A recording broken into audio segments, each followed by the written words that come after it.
Hey everyone, Shaun Murray here at OWC by Action Parks to talk to you about the baseline and get you started on your first spins and inverts.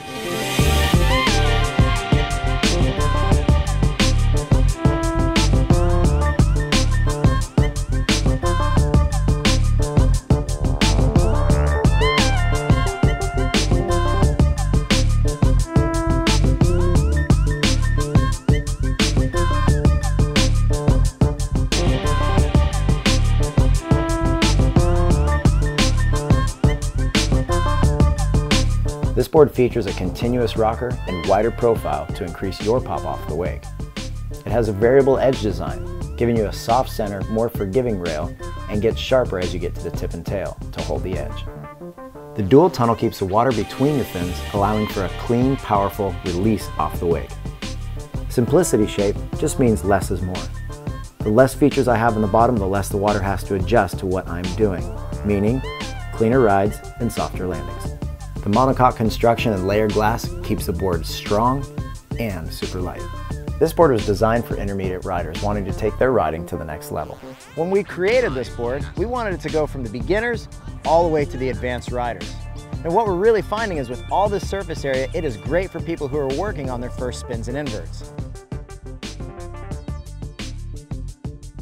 Having a good foundation to your riding is super important if you want to progress quickly.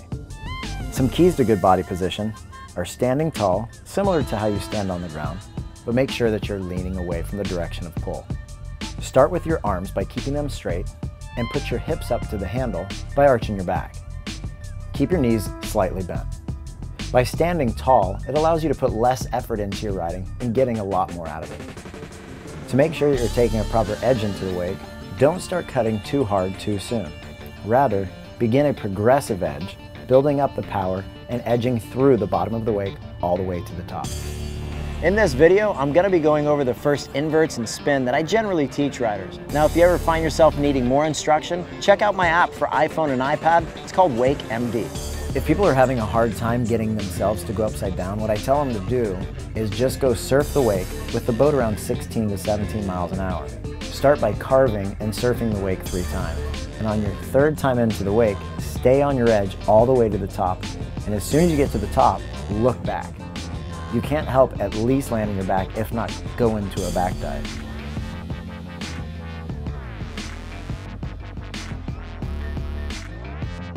The keys to the Heelside Backroll are edging through the wake and taking your front foot up and away from the boat. Looking for your landing is how you get this thing consistent. So as soon as you take off the top of the wake, look up and behind your lead ear. If you're left foot forward, that's going to be your left ear. Keeping the handle close to your hips is super important on having control through the back roll. Think of your landing as a runway rather than a helicopter landing pad. So you're not done once your board touches the water. The longer you can take to set all of your weight down onto your feet, the smoother it's going to feel, and make sure your momentum is going in the direction that you left the wake at.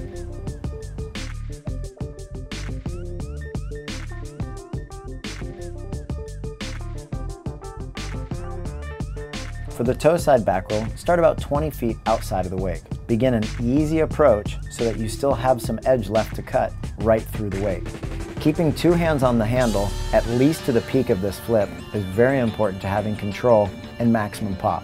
The nice thing about the toe side back roll is you can spot your landing very early, so take advantage of that. When spotting your landing, make sure you look straight up behind you rather than over one of your shoulders.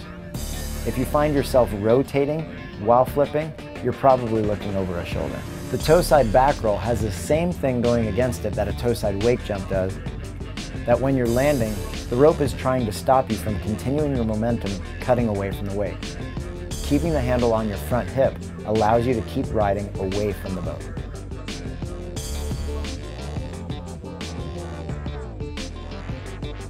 The tantrum is a little bit unorthodox in that the approach, you want to begin a hard edge and carry your speed all the way almost to the base of the wake. When you get about 3 feet from the wake, let go with your back hand. Extend the rope so that it goes all the way through your hand, all the way to your back shoulder. When you do this, you're going to line up parallel with the wake so that both of your heels are hitting the wake, almost tripping the board out from underneath you. A technique that you can use to make sure you're squaring up when you get to the wake is look where you just came from. When you feel the board kick out from underneath you, look straight up behind you rather than over your shoulder. The flip for the tantrum is very similar to the toe-side back roll, so make sure that you're spotting your landing very early. Keep the handle low, yet relaxed, and when you land, try to land as gently as possible with your legs. The landing of the tantrum is not as important to keep your direction going like the Heelside Backroll. You can almost stop right at the second wake because most of your momentum was taken away to initiate the flip, kicking the board out from underneath you.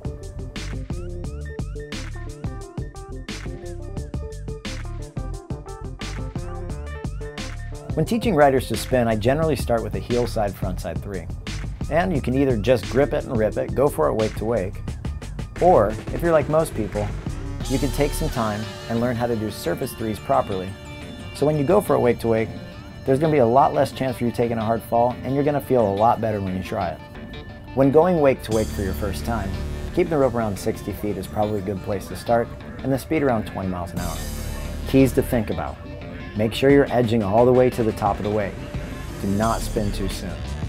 Make sure you're pulling with 2 hands while pushing your back hip up to the handle.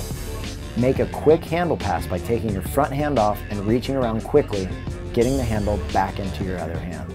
It doesn't matter where you look at the end of your 3s, just as long as you're looking for the same thing so that you gain awareness of when you are done with your spin. You can look at the boat, you can look at the horizon, you can even look down a little bit. Just make it the same place every time so you have awareness of where you are riding. Make sure that you're landing on that runway, and once again, not the helicopter landing pad. So hopefully you found some helpful tips here in this video and expanded your riding horizons. And remember, if you ever need more instruction, you can check out my iPhone and iPad app. It's called WakeMD. Or you can come get some personal instruction with myself or any of our Action Parks coaches, like here at the Orlando Water Sports Complex. For more information on the best wakeboards in the world, check out hyperlite.com.